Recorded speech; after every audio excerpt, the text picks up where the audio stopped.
Okay, so good day again, everyone. So actually, this will be the second part of the multi-threading models and inter-process communication, no? So this will be discussed by Sir Robin Almares, sorry. Modern application often perform several activities at the same time, no? Instead of creating an entirely separate process of every activity, application can use multi-threads within a process. So this can improve responsiveness and resource utilization. At the same time, processes frequently need to exchange information. This is where inter-process communication or IPC becomes important. Now, different mechanisms allow processes to communicate, synchronous their activities, and share information while maintaining appropriate protection and coordination. As you listen, think about this question. Why are threads generally considered more lightweight than processes? And why is communication and synchronization necessary when multiple processes of threads work together? Sir Robin, you may now proceed. The floor is yours. Go ahead. Okay po, thank you. Thank you, Sir Marmelo. So, once again, good day, everyone. And we are going to discuss yung process and threads, which are fundamental concept in operating system. And we will also discuss the multi-threading models and inter-process communication, commonly known as IPC. And this concept help us to understand how computers execute multiple tasks and different applications with each other and communicate with each other. Ayan. So, at the end of this lesson, we should be able to understand the basic concept of process and threads and how they are managed by an operating system. Since yung ating subject is operating system, and we should be able to explain the different multi-threading models and identify common mechanism used for communication between processes. But before we proceed, may I ask lang po, ano po ba pag sinabi nating process? Anyone? Ano po kaya pag sinabi nating process? I think may idea po si Sir Jeremiah Diliso. Sir Jeremiah?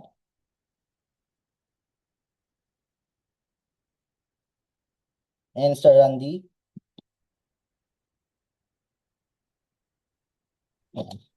Hi, sir. I Hi, think, sir. Good morning. yeah, sir. Ano Yes, po kaya pag sinabi nating process? a process.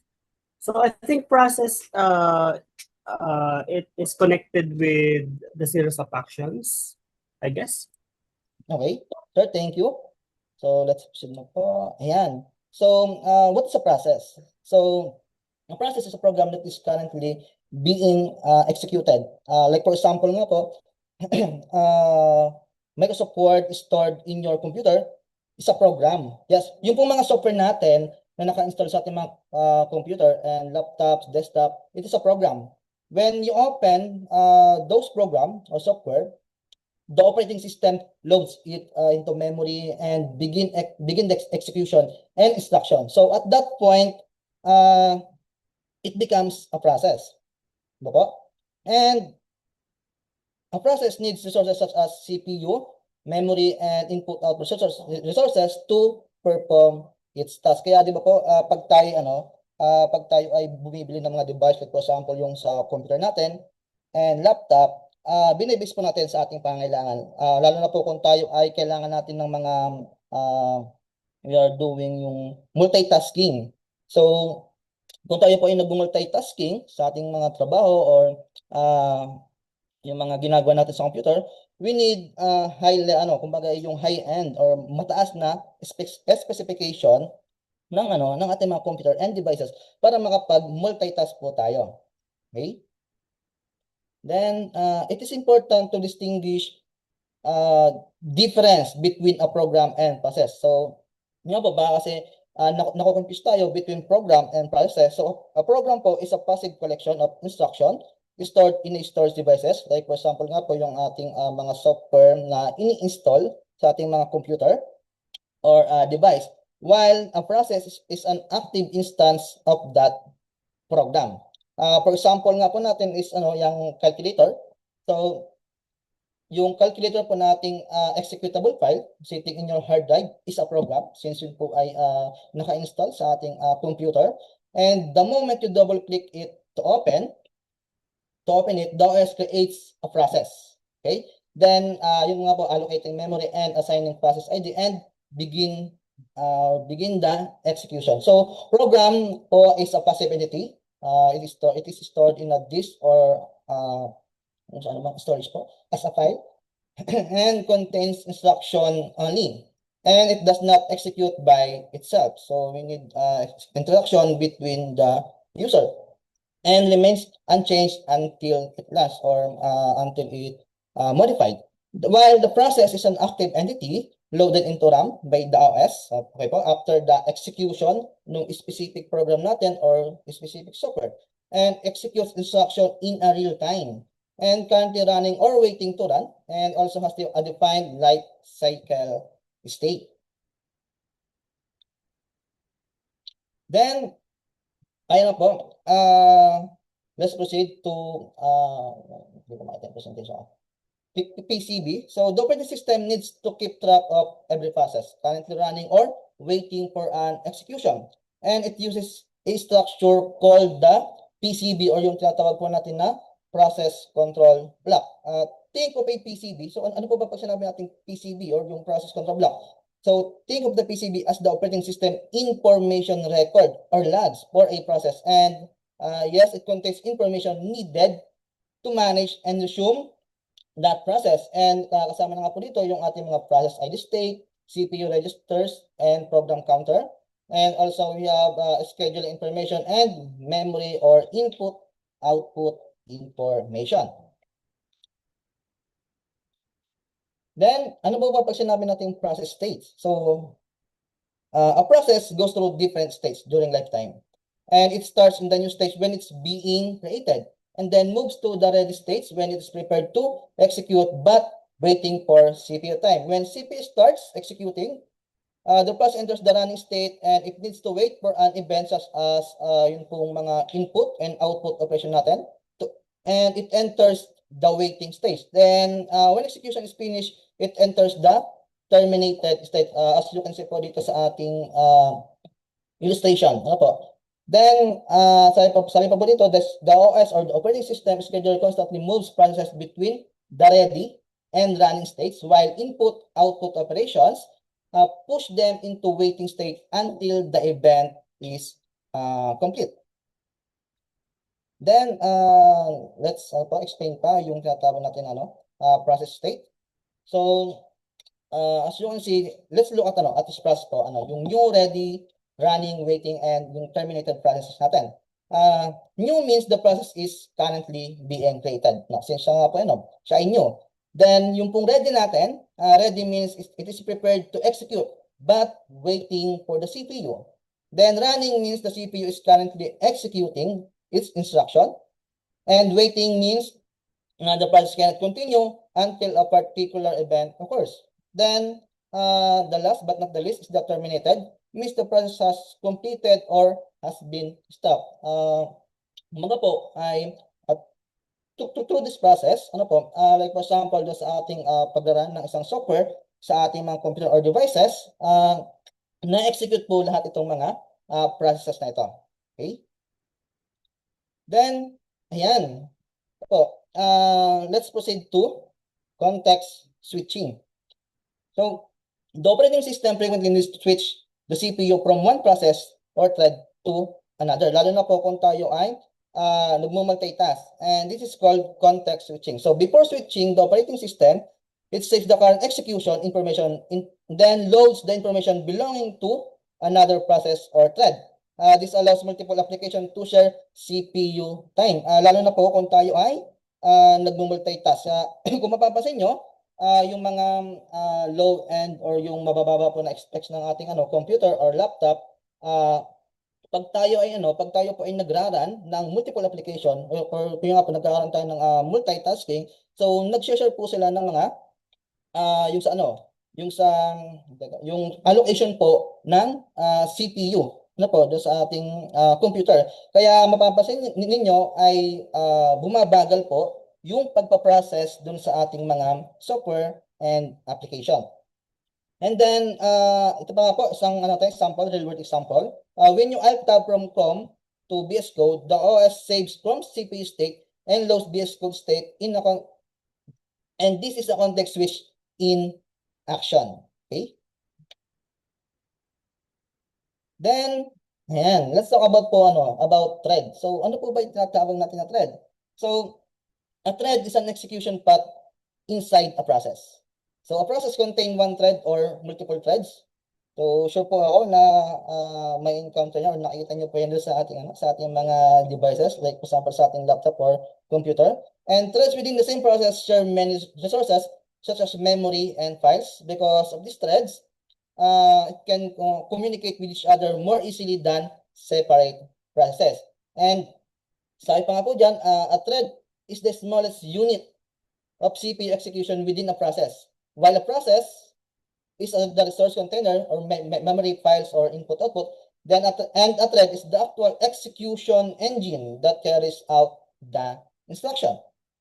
And ayan, meron pa nga po tayo itong yung process, it is a resource container, it's like a container, while the thread is the execution unit.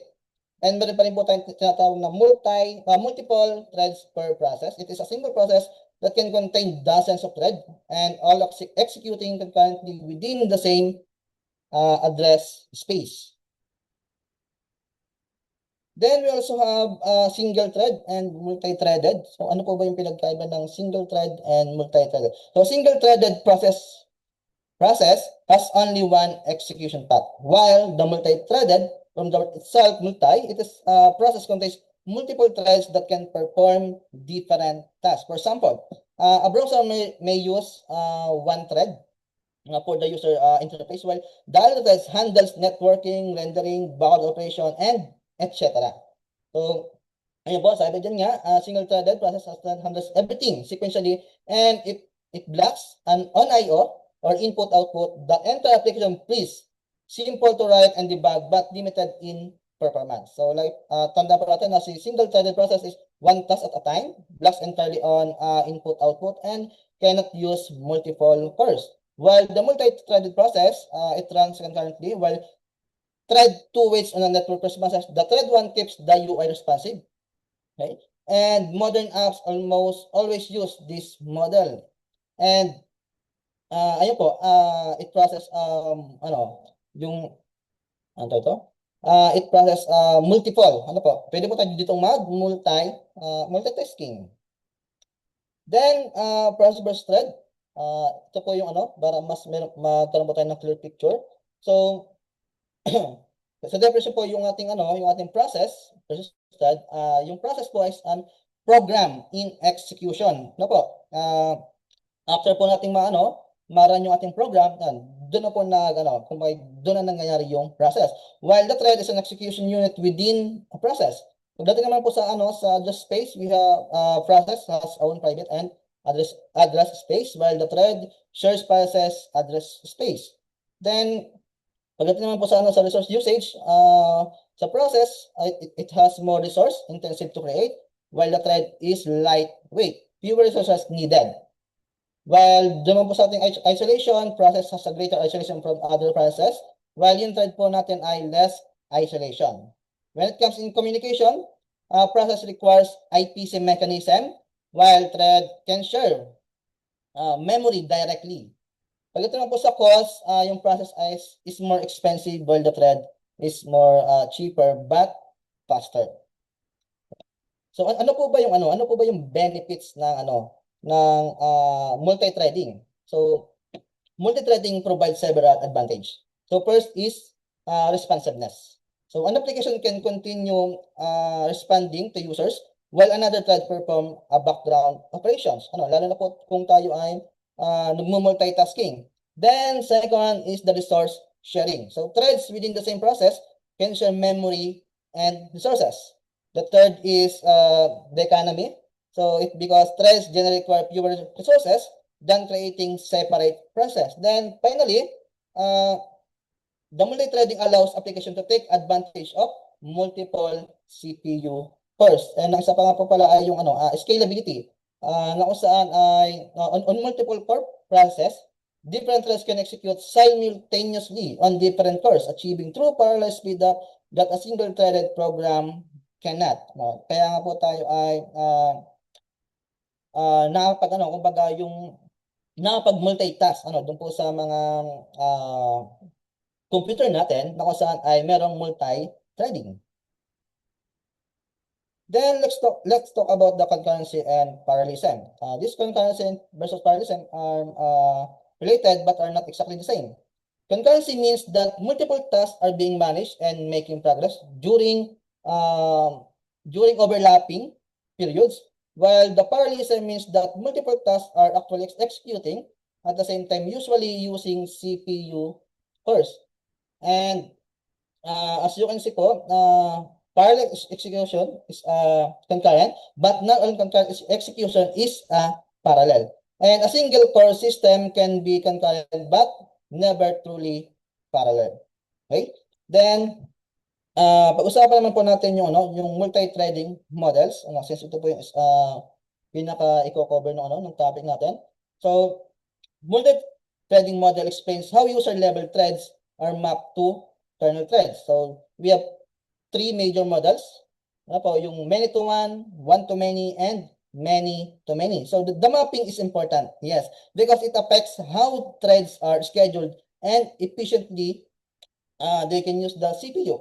And multi-threading model defines the relationship between the user-level threads, baga po yung managed by a thread library in user space, and kernel-level threads, na kung saan it matched directly by the operating system. And this mapping determines how threads are scheduled, how blocking works, and whether the true parallelism is possible. Then, ayan, user-level versus kernel-level threads. User-level threads are managed by the thread library or runtime system, and kernel-level threads are managed directly by the operating system. So, ano po ba pag sinabi natin user-level threads managed literally by the thread library, yes, in a user space, and the kernel is unaware of their existence, and it sees only a single process. Then kernel-level threads managed directly by the operating system, and the kernel knows about each thread and can schedule them independently on the different CPU cores. Then, the important difference is that operating system has direct knowledge and control over kernel-level threads. Excuse me. And this affects scheduling, blocking, performance, and the ability to use multiple cores. Then, let's proceed to the first model, which is the one-to-many model. So, multiple user threads are mapped to a single kernel thread. And the advantage of that model is relatively simple and has low overhead. However, if the kernel thread becomes blocked, all of the user's threads may be unable to continue. And another limitation is that the process cannot achieve true parallel execution and through multiple kernel threads because only one kernel thread has exists. And makikita niyo po dyan yung disadvantage ng ating many-to-one model. So the advantage is simple to implement and low overhead, and also portable across systems with no kernel support. And the disadvantage is one blind system called blocks the entire process and cannot exploit multiple CPU cores and rarely used in modern system. The next one is the one-to-one model. So every thread is a map to kernel, yes. Then this provides better concurrency because the operating system can schedule individual kernel threads, and it also allows threads to execute on different CPU cores. Then the disadvantage of this creating many threads can require many resources and increasing overhead. Once again, then yun nga po yung ating another model is one-to-one. So one-to-one model is ang advantage naman po niya is yung better concurrency, blocking one thread and does not block others, and takes full advantage of multiple core CPUs.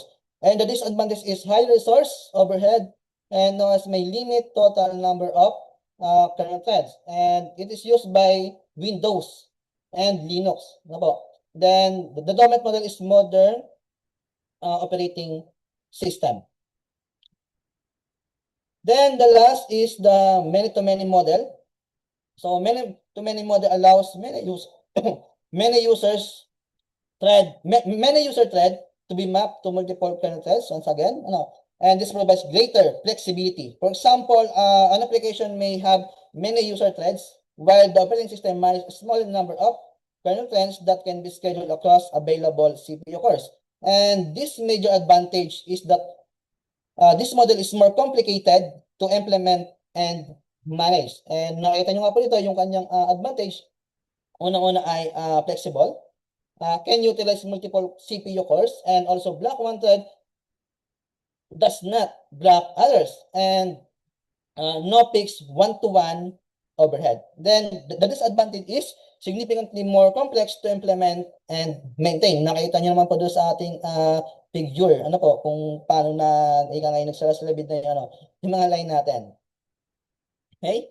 Then, ayan po, let's compare those model. We have a table here to have a clear picture of that comparison. So each model makes different of trade between simplicity, performance, and resource usage. Modern operating system predominantly use the one-to-one model. Because a one-to-one model provides good currency and can take advantage of multiple CPU cores, but it requires more resources. So from one-to-one, so sa mapping po natin, many users to one kernel. Then yung advantage is simple, low, and overhead, but blocking problem and no true parallelism. From one-to-one po natin, it has a good currency and multi-core use. Doon sa advantage. Then sa ating pong one-to-many, sa advantage ay flexible, scalable, and multi-core capable. While yung po sa advantage ng ating one-to-one, it needs higher resources, overhead per thread, and sa one-to-many, it needs kumbaga complex to implement and complex to implement. Then ano po ba yung real world usage? We have Linux and Windows use yan. Yung pong ating Linux and Windows, it use one-to-one model. Then Solar Historical use many-to-many via its two-level thread library. Okay. Then next, let's discuss the IPC, or yung tatawag natin na inter-process communication.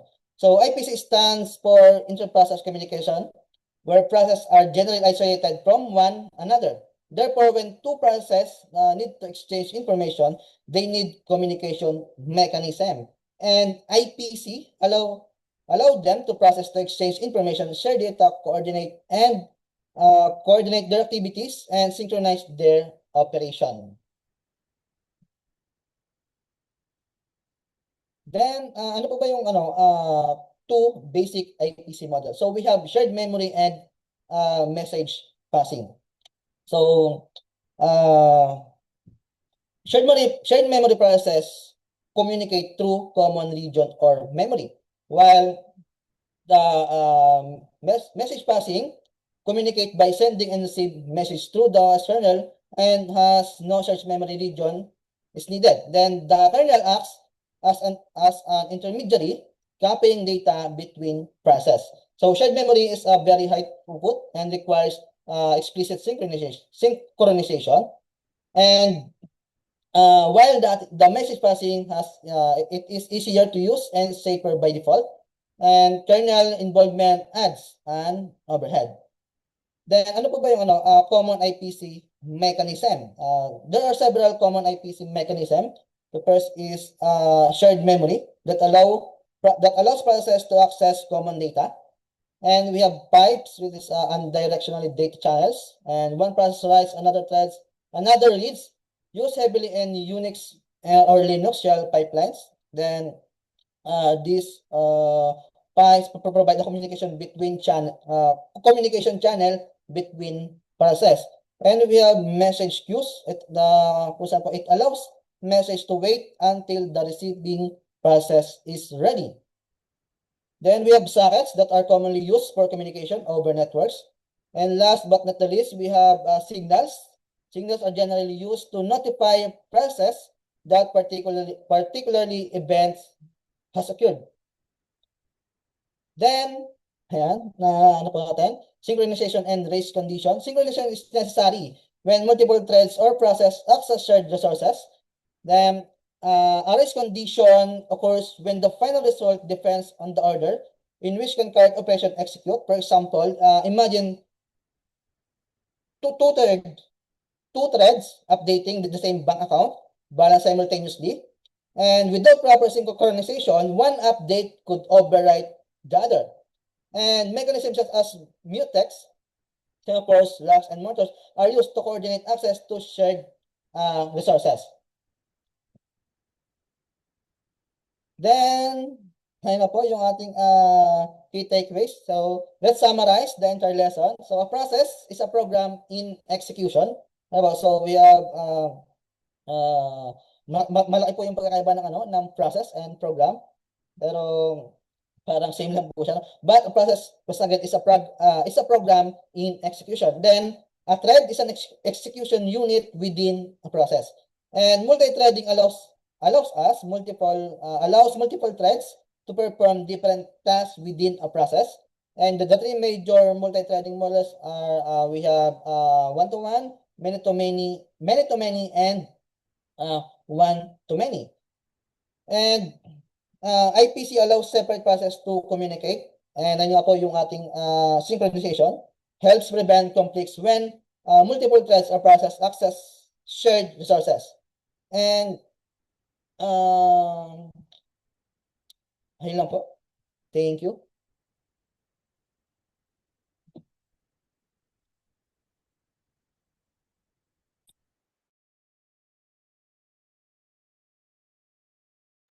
Okay, so thank you so much to our presenter. Thank you, sir, Sir Robin, tama ba? And for that informative presentation. One of the major takeaways from this topic is that multi-threading allows a single process to perform multiple activities concurrently, which can significantly improve the responsiveness and efficiency of an application. Instead of waiting for one task to finish before another can begin, different threads can handle different activities. Let's say, for example, in a web browser, one thread may manage the user interface while another downloads data in another processes multimedia content. This is particularly important in today's multi-core and multi-processor systems where multiple threads may execute in parallel and make better use of available computing resources. However, multi-threading also introduces important challenges.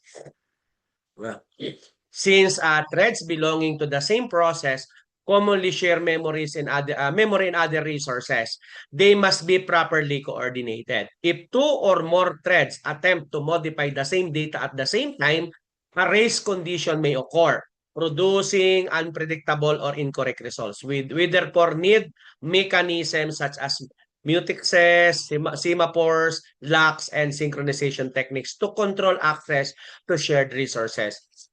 At the same time, poorly designed synchronization can create other problems such as yung common na encounter natin na deadlocks where processes or threads become stuck waiting independently for resources held by one another. So, while concurrency can improve performance, it also increases the complexity of system design. Another important concept is interprocess communication or IPC. Unlike threads within the same process, separate processes generally operate in their own memory spaces. However, application and operating system components often need to communicate and exchange information.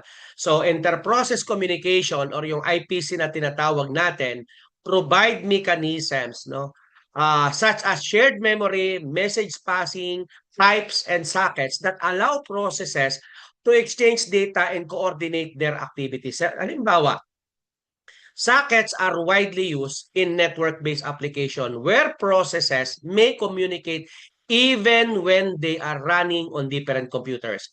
While shared memory can provide very fast communication between processes running on the same machine. So we should also remember that using an appropriate communication and synchronization mechanism involves certain trade-offs. No? Shared memory can be very efficient because processes can directly access a common memory area, but it requires careful synchronization. Message passing may provide better isolation and simpler coordination in some situations, but it can introduce additional communication overhead. Therefore, operating system designers and software developers must consider factors such as performance, security, reliability, scalability, and complexity when deciding how concurrent processes and threads should interact. So, the broader lesson, therefore, is that concurrency is not simply about making a computer perform many tasks at the same time. It is about ensuring that those tasks work together correctly, efficiently, and safely. Multi-threading and IPC can significantly improve applications, performance, responsiveness, and resource utilization, but these benefits can only be achieved through proper synchronization, communication, and resource management. As we move into more advanced operating system concept, always remember that achieving greater concurrency also creates a greater need for careful coordination and control. Okay, so I think that's it for this topic. Thank you so much to our presenter. I just want to inform everyone that all of our recorded video is also published in my YouTube account. So if you wanted to revisit again or to review the topic, so you'll be able to watch actually the YouTube video. Okay, so thank you so much, everyone. So may I request the next presenter, please?